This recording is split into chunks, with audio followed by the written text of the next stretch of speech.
कधीच नाही रडला, नुसताच कांडला करून.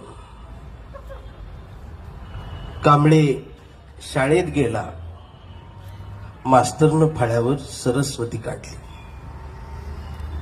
कांबळे शाळेत गेला, मास्तरनं फळ्यावर सरस्वती काढली, पण कांबळेनं पाटीवर सावित्री काढली. पण कांबळेनं पाटीवर सावित्री काढली.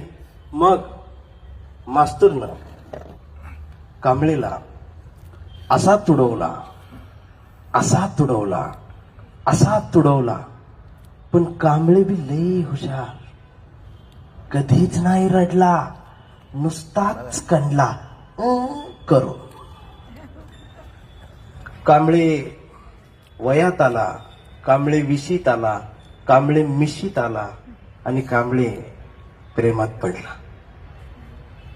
तिने विचारली त्याची जात. तो म्हणाला, वेडे मी माणूस, माणूस माझी जात. मग तिनं पण कांबळेला खोपच्यात नेऊन असा तुडवला, असा तुडवला, असा तुडवला, पण कांबळे बी लय हुशार, कधीच नाही रडला, नुसताच कांडला कर. कांबळेचं लग्न ठरलं. घरचे म्हटले मुहूर्त पहा. कांबळे म्हटला जमत नाही. मित्र म्हटले जागरण गोंधळ. कांबळे म्हटला पटत नाही. मग घरच्यांनीच कांबळेला असा तुडवला, असा, हे अनुभवलेला आहे, असा तुडवला, पण कांबळे कधीच नाही रडला, नुसताच कंडला करून. कांबळेला वाटलं माझ्याही मित्रांना भाकरी मिळावी, माझ्याही मित्रांना आरक्षण मिळावं. इथं मैत्री महत्वाची आहे. तुम्ही वेगळ्या पद्धतीने मला घेऊन जाऊ नका, कविता नीट ऐकायची.